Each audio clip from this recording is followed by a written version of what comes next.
We are so thrilled to be partnering with Hinge. Hinge is the dating app designed to be deleted. As you all know, I'm a huge Hinge advocate as I met my partner of almost 3 years on the app. Even before meeting him, Hinge was always my go-to app because I met more relationship-minded people here and had some great dates. Clearly, I haven't been on the app for a little while, but I re-downloaded it to check out some of the new features. One that stood out to me was the voice prompt, my best friend's take on why you should date me, where your friend can hype you up. Not only does this make the profile creation less daunting, but it's not always easy to see your own green flags. So to test it out, I asked Yue some fun prompts to get her take on what I could put if I was dating again. So the first one, how long have we known each other? What was your first impression of me and how has that changed? Julie and I have known each other for almost 10 years. My first impression of Julie was that she's very social, but I've learned that she has a lot more depth to her beyond the social butterfly that she is. My next prompt, what do you think are my green flags? I would say she's deeply loyal. She believes in love, curious mindset, and she is fearlessly ambitious. And then last but not least, what kind of friend am I? Julie is the kind of friend who will always have your back, no matter what. Damn, that feels nice to hear. So download Hinge and try voice prompts today. Then find someone worth deleting the app for. The Dateable podcast is an insider's look into modern dating that the Huffington Post calls one of the top 10 podcasts about love and sex. On each episode, we'll talk to real daters about everything from sex parties to sex droughts, date fails to diaper fetishes, and first moves to first loves. I'm your host, Yue Xu, former dating coach turned dating sociologist. You'll also hear from my co-host and producer, Julie Krafchick, as we explore this crazy dateable world. Happy brunching. Welcome to Brunch Talk by the Dateable podcast. We are here to answer your burning dating questions that are just really annoying you. We all have those questions. They're like, I just need this answered. Yes, and we're going to get into the one today in a minute, but this one I think is an aggravating one. Aggravating. I've spent many times deciphering this, decoding it, hashing it out over hash browns at brunch, and... Hashing it out over hash browns. That should be a slogan. That should be our right name now. of our next show. Yeah. That's like a good TV segment, hashing it out over hash browns. Yeah. But that is brunch talk. I feel like that is exactly why you bring your dating woes to brunch in the first place. There's just like this texting graveyard of all the texts we've gotten that we've tried to analyze over and over again that no longer serve us and really don't matter in the grand scheme of things. Like, we should dig through that graveyard. That's what half of dating is digging through all the texts and trying to figure out what they mean. I feel like, we might as well just get into this one because we could sit and talk about brunch all day, but this question's just so top of mind, so good, we might as well just do it. Let us know if this has ever happened to you. The question is, why do they keep texting but don't ask me out on a date?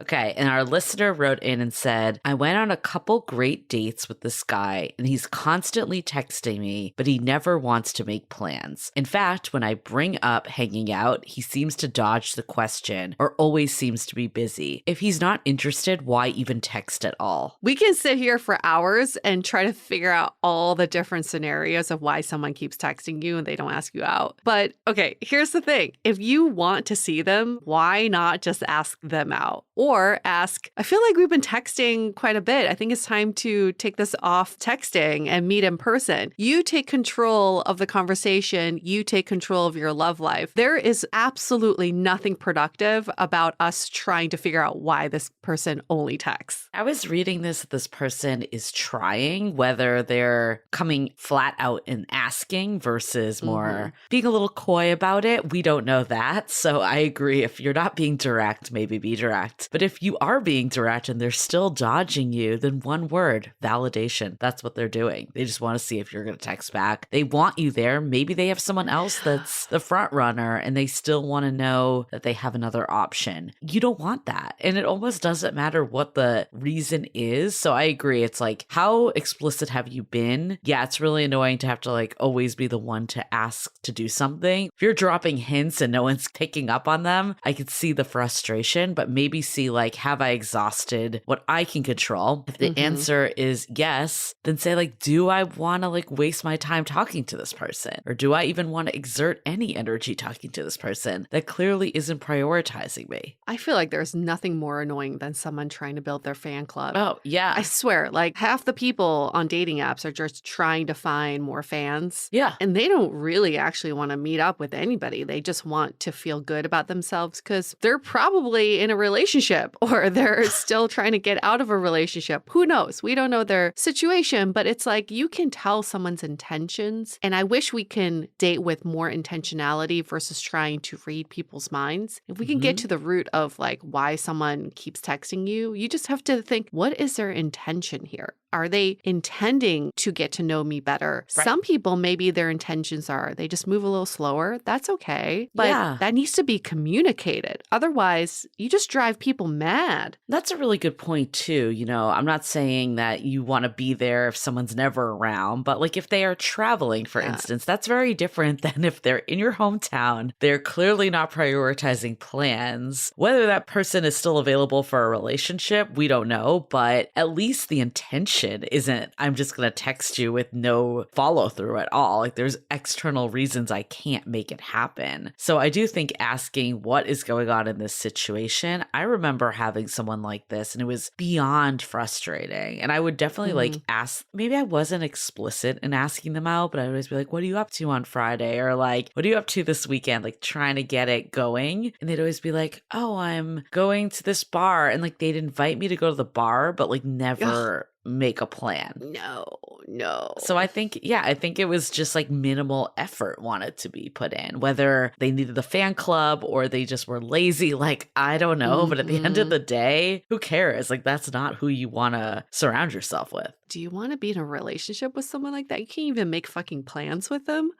Right. How can you be in a relationship with them? I spoke to a friend last night. She told me something so refreshing. She just recently started seeing this guy. They've been on 2 dates. It's been a while since they've actually made plans for the 3rd date, but he's communicating along the way why it's taking a while. He's saying, work is really crazy. My intentions are to see you again. I would love to see you again. I'm just not 100% this week, but my goal is to make plans with you next Thursday. That's perfect. Yeah. Right? Keep people in the loop. Maybe it takes a while to actually see each other in person, but at least your anxiety is not getting to the best of you, wondering what is happening. He is making it very clear his intentions are to see you again. I'm thinking back to this guy that I was thinking about, and it was really annoying because he was constantly texting. Because, like this listener points out, it doesn't make sense. You think if they just didn't like me, they wouldn't even waste the time at all, right? And what are they getting from this texting? That's the other question. But I think there are reasons that people maybe text when they can't do other plans. But also, if you're spending hours texting, couldn't you just meet up at that point? Like, that's the part that would frustrate me. Like, I think what your story with your friend, if you're dropping them every now and then, but not necessarily these full-on engagements without any indication to future plans, that's very different in my opinion. Yes. I've had so many text exchanges where someone's like, oh, we should do that sometime. We should check out this place sometime. Oh, I walked by this restaurant. We should check that out sometime. Vague. It's so vague. It gives you this ounce of hope. And then you step back and you question, well, was that an invite? Are we hanging out? And then if you play coy, it goes nowhere. And you just like are making these fictional plans. Are you going to meet in VR or something? Like, we're going to meet at this virtual cafe. But it's just so weird when people do that. And you kind of almost have to call them out. You know, you have to say, okay, is that an invite? Are we making this happen? I remember it was really awkward because I'm like, do I break up with this person? It's not like we're dating, right? Like they're not even asking me on dates, yet they're constantly texting me. And it's borderline annoying at this point, right? Because you have other stuff to do and you don't want, I mean, especially if you like the person, like you don't want your headspace to be taken by this person that clearly isn't really giving you what you want. So it almost feels like you should say something, but it's also really awkward because, you know, I think you can just say like, hey, I'm looking for a relationship relationship that I see the person, we get to know each other. This clearly isn't it for whatever reason. Like, I'm down to meet up again, but if not, I don't want to keep texting. And that's saying a lot coming from Julie, because Julie loves texting. And if she's like, yo, you know what? You are texting way too much. Well, I don't want to text with people I don't meet up in person with. Like, I love texting with my friends and my partner and people I'm dating that I'm also seeing in real life. Like, I don't need like a virtual pen pal. Like, that I don't need. I have enough people to text. Yes, you do. The pen pal mode is so frustrating to me. I've heard people tell me, oh, I've been seeing this person. We've been texting for a few weeks now. And I'm like, no, you're not seeing this person. Yeah. If it's just a texting relationship, No. you're not seeing each other. Let's stop pretending that that is something. Yes, you're building rapport possibly, but isn't the goal of a relationship is to be in like in real life physical connection, not just the virtual? There was someone I was talking to before my partner, like around the same time, like a little before I met him. And this guy was like a VC, so he was like super busy, you know, but every night would text me and we get like flirtatious, but I never met him, never met him in person. It was one of those things that he was just always too busy. And I'm like, something isn't adding up here. Like all your words are like how bad you want to meet up and see each other, but you can't make it happen ever. Like that seems really weird to me. Either you've got a wife and kids. Yep. You're not telling me, or you're purely just doing this for validation. I think that's a cautionary tale. If you feel like something's not adding up, trust your gut because something's probably not adding up. They're hiding something from you, especially those that are constantly texting you and then casually asking you to hang out with them on their schedule. Oh, yeah. I'm going to this bar. Do you want to hang out? Right. Those types of texts are very much warning signs because they're not making space for you. So therefore, what is going on in their life that is very suspicious? Or they're just a lazy dater and like not ready to make the room for you. Like there's been some guys that I've had this happen with. Like that guy I was mentioning earlier, I don't think he had a wife and kids. Like I really don't. The one that was like always texting me. I think he was just an overgrown frat boy that just prioritized hanging out with the bros and like doing stuff than dating at the time. You know, now he's married with a kid and clearly like made his wife now a priority. So either there wasn't the feeling with me or he just wasn't at the stage to make it a priority. That being said, whatever the reason was, like doesn't matter. You don't need to spend the time texting this person, you know? No, it doesn't matter. It's just pulling you away from someone that wants to make the time to see you. It just means they're not the right person for you. Exactly. Have you been guilty of this? Have you texted someone? No. No intentions of meeting up with them? No. I mean, I just don't have time to do that. I don't know. That's why, like, it never made sense, especially that guy, the VC guy that was claiming to be so busy. I'm like, if you're so busy, wouldn't it actually be more time effective to just meet me once? Yeah. And decide if there was a connection than to spend all these hours texting someone you don't even know? Doesn't make any sense to me at all. No. Have you? Is the league still around? I just thought of this. Yeah, it is. I know. Still use it. I don't hear that many people talking about it this day and age, but I did see an ad on TikTok the other day. Really? Okay, so they're still around. They're still around. I remember meeting this guy on the league, and this was in New York. I did not know how old he was. I just assumed he was my age. I don't know why I didn't know how old he was. He took me to a really nice steakhouse and revealed that he was only 19. He was an intern at the league. Yes. What? And I was like 28 or 29 at this How time. Did so I I'm not... like, wait, what? He was 19, Julie. He was 19. He couldn't even order alcohol. Oh, but he took me to this really nice steakhouse because I think he thought, oh, I'm dating this older woman. I should take her to a nice steakhouse. Oh, my God. He was legit the youngest person there. And everyone was probably like, that's my grandkid's age. So we had this like really cute meal, not in an attraction kind of way, but it's like I was learning about, he was like going to NYU and he was an intern at the league. We were learning a lot. And then after this date, when you would call it a date, I would say it was your babysitting expedition. Yeah, it was your babysitting job. Yeah, I was paid to babysit for the night, or I was given a meal to babysit for the night, or enrichment. You know, like he's earning credits for his internship. Yeah, it was like that, learning on the job. And after the date, I just kept texting him. Not that I wanted to hang out with him again, because I want to get the ins and outs of the league. I want to know what was happening behind the scenes. Oh my God.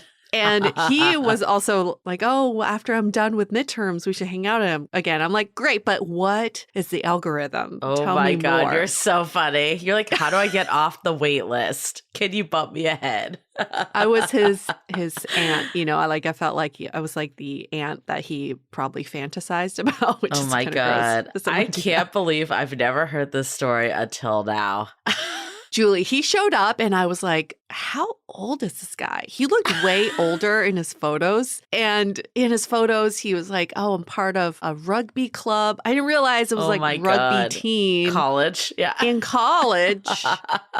The guy was 19. So I had Oh no my intentions of God. ever hanging out with him again. But again, it shows my intention was trying to get information out of him and not to hang out. Well, before we get into it more, I definitely need to hold for a pause right this minute so we can hear from one of our sponsors. This episode is sponsored by Via. We all know there are things that can help set the mood in the bedroom, but did you know a little THC could also do that? Yes, Via has developed a unique blend of pleasure-enhancing cannabinoids, libido-strengthening herbs, and a low dose of THC all into one mind-blowing gummy called High Love. This gummy, wow, it will awaken your senses, increase blood flow, and intensify any sexual experience. I've been pleasantly surprised by the High Love gummies because it is just the right amount of THC for me to have a good time without feeling sleepy. And hey, if THC is not your thing, Via also offers a wide array of other gummies without it. And everything legally ships in 50 states with discreet packaging directly to your door. So if you're over 21, you can get 15% off and a free pack of award-winning Dreams THC plus CBN sleep gummies with our exclusive code DATEABLE at viahemp.com. That's VIIAHEMP.com. Let the gummies work their magic. Head to viahemp.com and use the code DATEABLE to receive 15% off and one free sample of their Sleepy Dream gummies. That's viahemp.com and use the code DATEABLE at checkout. Take your passion and pleasure to a whole new level with High Love from Via Hemp.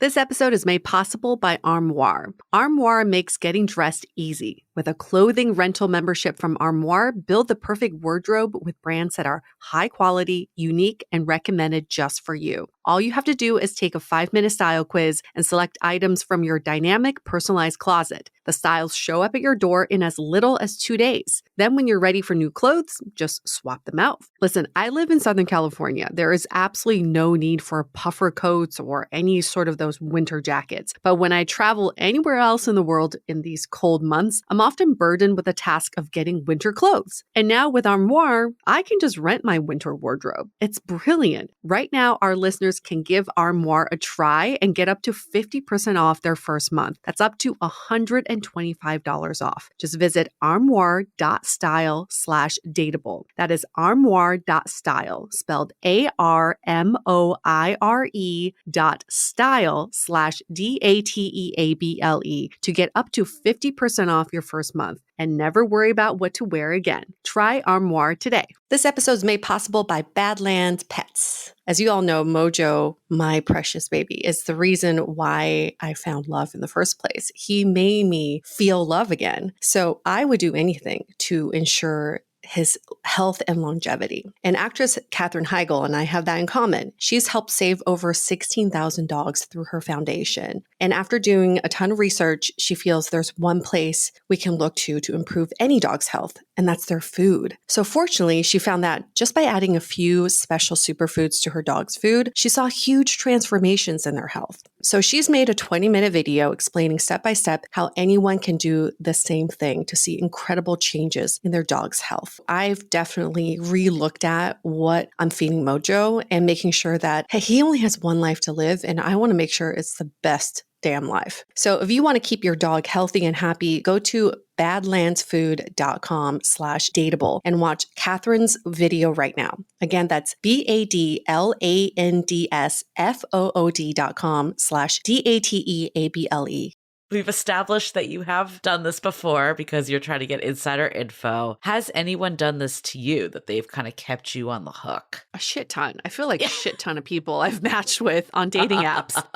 It's like hot and heavy in the beginning. You're just like texting back and forth as witty and it's like all this banter. And then it just keeps going. And then you're like, how much wittier can we get? This is just getting very exhausting. Texting gets very exhausting when you're texting someone you don't know. And I think it depends on the stage too. Like if you're on the dating app stage and you're texting them and it doesn't seem to ever be going into a date, I think you can just say something like, hey, I feel like this conversation would be better for in person. Yeah. Do you want to meet up sometime? Yeah. Or do you want to meet up, if you want to even be more bold, next week? What days work for you? That's what I would do. And if they weren't receptive, then you cut it, because like there's only so much longer you can talk to a complete stranger, right? Like someone you've never met before. I think the 1 to 2 date ones, those are a little trickier, but at the same time, it's like we don't know each other that well. Why can't this move? I mean, if you want to be a little more empathetic, you could even say like, hey, is there something going on in your life right now that's causing you not to be able to meet up? Like I was really down to keep getting to know you, but it seems like for whatever reason, we're not on the same page with that. Like it doesn't need to be confrontational, but I think not being afraid to ask it is going to save a lot of time for you than just getting wrapped up. And, you know, we always say like relationships aren't a waste of time and dating isn't a waste of time. But I do feel like texting someone you barely know actually is a waste of time. 100% waste of time. There's no growth that's happening from that. All you're doing is like going back on small talk and banter. And it's like, for what? Nothing. But it goes back to what we were saying earlier, too. Some people have different timelines of how comfortable they are in meeting up in person. I would say the onus is on them to communicate that, but some people cannot communicate that. So it is good to come from a place of empathy and say, I really enjoyed our conversations over text. I like to meet up in person. How comfortable are you with that? So at least you can make it more of a discussion as opposed to like pointing fingers, right? As long as you're approaching it in not a confrontational way, there's nothing wrong with this. And even if this person, I've definitely had these people that want to talk for 2 weeks on the apps. That's your prerogative if that's how you feel. But also, like, if you internally want to meet up quicker, I personally did not have the time to talk to someone for 2 weeks. Like, I didn't. And it's like, I also knew the limitations of dating apps, that they're a great intro, but there's only so much you can glean from texting and messaging and all that. So, in my opinion, let's meet up. I don't want to meet up with anyone and everyone, but as soon as we have enough of that rapport and connection that it makes sense to meet up, let's meet up. So you have to also know your own internal timelines and see, like, is this someone I can compromise with? Are we just not a fit? Like all of that. My guy friend just showed me his apps, and there's been a few women he's been talking to for over 6 months. Why? And I was scrolling through these messages, and he likes plants. He likes to talk about plants. So it was all conversations about what plants they have, how to take care of them. This one woman, all their exchanges were about plants. And I asked him straight up, I was like, it's been 6 months. Your first message was 6 months ago. She hasn't said anything about meeting up. You haven't mentioned anything about meeting up. No, it's terrible. Yeah. Why haven't you asked her out? And he said, well, she lives a little far. Then why are you talking to her? By the way, she lives a little far. How much time it would take to drive, you're wasting that time with the text messaging. It doesn't make any sense. And I can see why, because he's building his fan club on the apps. There were a few women he was more interested in, so he did ask them out. But this woman, he found an excuse, but he liked the fact that she was still interested. Yeah, she was still around, still interested, providing value in the form of plant knowledge. I don't even know, but I was like, I want to shake this woman and say, what are you doing? And I shook him, but I was like, I want to shake you. What are you doing? I was going to say, you need to shake him also, for sure. Like, both of them need to be shook. Both of them needed some major shaking. But I also want to be like, there are so many Facebook groups on plants. Oh, my God, yes. Go in those Facebook groups. And I mean, we don't know. She might have he was maybe at the bottom of her list, too. Like, we don't really know what she was doing. But at the end of the day, I think the question is, like, what value is this bringing for both of you? If you truly can say, this is enough value for me, I would go on a whim whim that most daters, especially the ones that are writing in about this, do not believe this is enough value. But if you can truly say, I am getting my cup filled by talking about plants to someone I will never, ever see in my life, pretty much, go for it. That's probably not the case. Most likely not the case. If it is, then maybe there's a larger issue here of why do I not have other friends and family members and people in my circle that I actually see that I can talk to this stuff about. Just saying. Just say, yes. Like if you're that lonely that you're embracing internet strangers, there's a larger issue, I think. And that's not fixed through dating. Yeah, again, we're just in such a weird time right now. Remember when internet first came out? People had pen pals on the internet. I remember messaging strangers all the time because I just thought it was cool that I could be connecting with people I didn't know. Then you have things like chat roulette where you can just connect with people globally that you don't know. But if you're on dating apps, is a different intention. Right. That's not about connecting with strangers. It's about meeting people. Also, we were in a global pandemic and people figured out how to meet. We found new creative ways to meet in person in the height of the global pandemic in a way that was safe. Someone can meet with you. It's not that difficult. It's not that difficult. Pending they want to. And if they don't want to, you don't want to at the end of the day. Yes, I think that completely answers the question. At the end of the day, it comes back to you. Are you getting value from this situation? Are you moving it along as much as you can? If not, what else can you do? If so, like, is this even someone you want to engage with? That's the question right there. Right. Okay. Fabulous. Thank you for that question. Thank you, all of you, for sending in your questions. The texting ones are always good. We have more of these texting ones coming up. But if you want to ask us a question, send us your questions by emailing us, hello@dateablepodcast.com, or you can DM us on social media @dateablepodcast. That's our handle. We read all of them, and we are going to answer all of them, damn it. All of them. Okay, we'll see you next week. Happy brunching. Bye. The Dateable Podcast is part of the Frolic Podcast Network. Find more podcasts you'll love at frolic.media/podcasts. Want to continue the conversation? First, follow us on Instagram, Facebook, and Twitter with the handle @DateablePodcast. Tag us in any post with the hashtag StayDateable, and trust us, we look at all of those posts.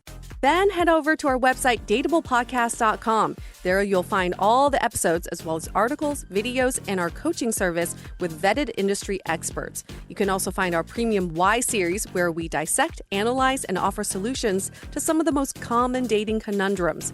We're also downloadable for free on Spotify, Apple Podcasts, Google Play, Overcast, Stitcher Radio, and other podcast platforms. Your feedback is valuable to us, so don't forget to leave us a review. And most importantly, remember to stay dateable.